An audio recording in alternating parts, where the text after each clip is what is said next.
करना चाहूंगी। आपको बता दें, श्रीनगर से ये बड़ी खबर आ रही है जहां पर आतंकवादी हमला हुआ है। श्रीनगर से ये बड़ी खबर है जहां पर आतंकवादी हमला हुआ है और कुछ हमारे जवान जख्मी भी हुए हैं। सीधे रुक कर लेते हैं, अशरफ वानी हमारे संवाददाता इस वक्त जुड़ चुके हैं ज्यादा जानकारी के साथ। अशरफ, क्या जानकारी मिल रही है, कहाँ हुआ है ये हमला, कितने आतंकवादी थे, विस्तार से इसके बारे में जानकारी दीजिए अशरफ। चित्रा, ये आज शाम को ये हमला हुआ है। पुलिस बस जो कि पुलिस के जवानों को लेकर, जो आर्मड पुलिस जम्मू कश्मीर का है, उनके जवानों को लेकर ये जा रही थी जेवन इलाके में, जहां जम्मू कश्मीर आर्मड पुलिस का हेडक्वार्टर है। तो रास्ते में जेवन के पास ही उनके हेडक्वार्टर के बाहर जो मोटरसाइकिल पर आतंकी आए और दोनों तरफ से इस बस पर अंधाधुंध गोलीबारी की, जिसकी तस्वीरें हम दर्शकों को दिखा रहे हैं आज तक पर। और उसमें जो है 14 पुलिसकर्मी जो हैं घायल हुए हैं। 14 में से 3 पुलिसकर्मी जो कि गंभीर रूप से घायल हैं, उन्होंने दम तोड़ा है श्रीनगर के सेना अस्पताल में, जबकि 11 अन्य जो पुलिसकर्मी हैं उनका इलाज श्रीनगर के ही जो सेना का बेस हॉस्पिटल है श्रीनगर के बादामी बाग में, वहां पर चल रहा है। इस आतंकी हमले के बाद पूरे इलाके की घेराबंदी कर दी गई है। पुलिस, सेना, सीआरपीएफ वहां पर पहुंची हुई है और हमलावरों को लेकर महातलाशी अभियान जारी है ताकि उनको पकड़ा जा सके। ये इलाका जो है बिल्कुल जो जम्मू श्रीनगर राष्ट्रीय राजमार्ग है उसके साथ सटा हुआ है। उस भी जो है ट्रैफिक भी जो है बंद कर दिया गया है हाईवे पर उस पूरे इलाके में, ताकि तलाशी अभियान में तेजी लाई जा सके और उन हमलावरों को पकड़ा जा सके। आज से 2 दिन पहले जो है बांडीपोरा में भी इसी तरह पुलिस पार्टी पर हमला हुआ था, जिसमें 2 पुलिसकर्मी मारे गए थे। और आज ये 2 दिन के बाद दूसरा आतंकी हमला जो है श्रीनगर के जेवन इलाके में, जो कि श्रीनगर के पास आता है, वहां पर पुलिस बस पर यह हमला हुआ है। लेकिन इसमें जो गंभीर बात यह है कि ये बस जो थी ये बुलेट प्रूफ बस नहीं थी, क्योंकि जम्मू कश्मीर पुलिस की जो बसें होती हैं वो बुलेट प्रूफ नहीं होती हैं। इसलिए इस फायरिंग से इतनी क्षति जो है इस बस को भी पहुंची है और उसमें सवार जो लोग थे पुलिसकर्मी, उनको भी जो है चोटें आई हैं। और अभी तक जो हमारे पास जानकारी है 3 पुलिसकर्मियों की जान गई है। 11 अन्य पुलिसकर्मी जो हैं उनका इलाज चल रहा है श्रीनगर के सेना के अस्पताल में। और ये जो जेवन का इलाका है ये काफी हिसास इलाका माना जाता है। यहाँ पर Jammu Kashmir armed police headquarter के साथ साथ बीएसएफ, सीआरपीएफ और सेना के जो कैंप भी हैं वो भी आसपास हैं। इसलिए जो हमलावर हैं वो कहीं और कोई कार्रवाई न करें, इसलिए जो है बड़ा तलाशी अभियान सुरक्षा बलों की तरफ से इस पूरे इलाके में छेड़ा गया है। यकीनन ये चिंता का सबब इस वक्त जिस तरह से आतंकवादियों ने हमले को अंजाम दिया है। हालांकि हम सब जानते हैं सुरक्षा व्यवस्था किस तरह से न सिर्फ कश्मीर बल्कि पूरे समूचे जम्मू कश्मीर की बढ़ा दी गई है, लेकिन वहां पर अगर आतंकवादी हमला करने में कामयाब हो जाते हैं तो यकीनन सुरक्षा बलों के सामने एक बहुत बड़ी चुनौती, चूंकि अब रात गहराती हुई चली जा रही है, सुरक्षा बलों के सामने भी अब बहुत बड़ी चुनौती होगी अशरफ, जहां से अपने टारगेट को पकड़ने की जो कोशिश सुरक्षा बलों की ओर से की जा रही है। किस तरह से मुस्तैदी वहां पर बढ़ा दी गई है, कौन कौन से इलाके हैं जहां पर और ज्यादा इस वक्त सिक्योरिटी को बढ़ाया गया है, जरा उसके बारे में डिटेल से बताइए अशरफ आप।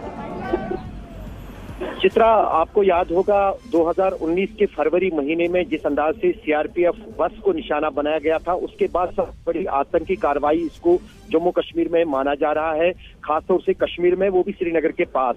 और उसी तरीके से ये जो है ये आतंकी वारदात अंजाम दी गई है। उसमें सीआरपीएफ के जवानों को निशाना बनाया गया था, आईडी से जो है हमला किया गया था। लेकिन यहाँ पर जो है बंदूकधारी आए हैं मोटरसाइकिल पे, जो कि चश्मदीद लोगों का है। तीनों तरफ से, न सिर्फ 2 तरफ से बस पर अंधाधुंध गोलीबारी की, क्योंकि थोड़ा अंधेरा था, बल्कि सामने से भी इस पर गोलीबारी की है, जिसमें इतने सारे जवान जो हैं घायल हुए हैं।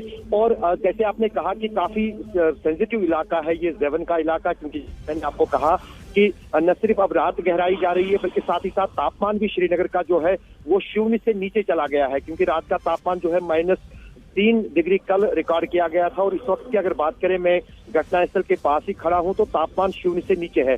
तो उस बीच जो है ऑपरेशन को अंधेरे में और बिना किसी जोखिम को लिए हुए अंजाम देना काफी मुश्किल होगा। लेकिन इतना जरूर यहाँ पर सुरक्षा बल करेंगे कि जो रास्ते आसपास के हैं उन सभी को सील कर दिया गया है, ताकि इलाके के भीतर ना ही कोई घुस सके और ना ही वहां से बाहर निकल पाए।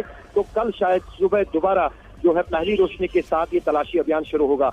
लेकिन जिस अंदाज से उस वक्त यहाँ इस पूरे जैसे मैंने आपको कहा कि जम्मू श्रीनगर राष्ट्रीय राजमार्ग पास में सटा हुआ है, उस पर काफी ज्यादा ट्रैफिक उस वक्त चल रहा था। उस बीच ये भी माना जा सकता है कि जो आतंकी थे, जो हमलावर थे, वो कहीं ना कहीं हो सकता है कि भीड़ की आड़ में वहां से निकलने में कामयाब हो सकते हो। लेकिन उस बीच भी जो है अलग अलग वाहनों को जगह जगह पर रोका जा रहा है, खासतौर से मोटरसाइकिल को जिस पर ये हमलावर आए थे, और उनकी जांच की जा रही है ताकि हमलावरों का पता लगाया जा सके और इस आतंकी साजिश के पीछे जिसका भी हाथ हो उसके बारे में पता लगाकर उसके खिलाफ कार्रवाई की जा सके।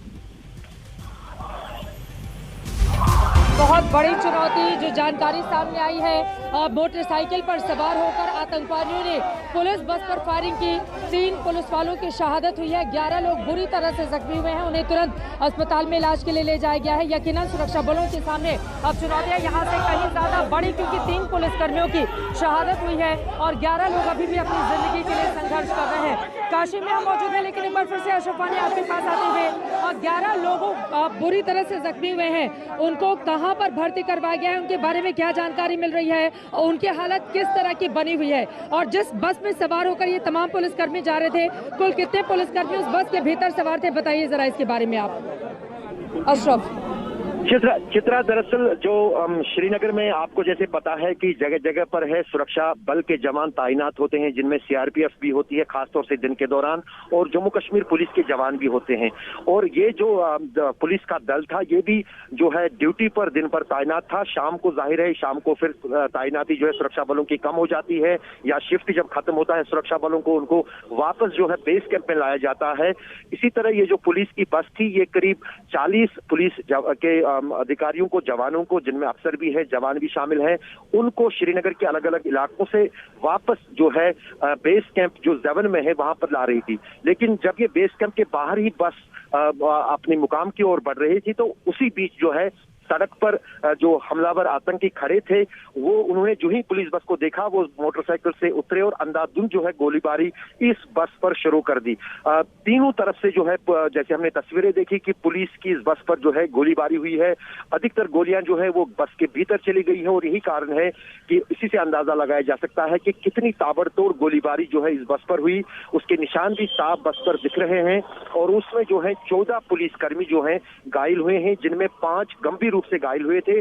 5 में से 3 पुलिसकर्मी जो हैं उनकी जान गई है, उन्होंने दम तोड़ा है सेना के अस्पताल में। बाकी जो 11 अन्य पुलिसकर्मी हैं, पुलिस के जवान और अफसर हैं, उनको श्रीनगर के सेना के अस्पताल जो कि बादामी बाग कैंट में है, जो बिल्कुल ज़ेवन से ज्यादा दूर नहीं है, क्योंकि वही अस्पताल जो है नजदीक पड़ता था, वहां पर उनका इलाज फिलहाल चल रहा है।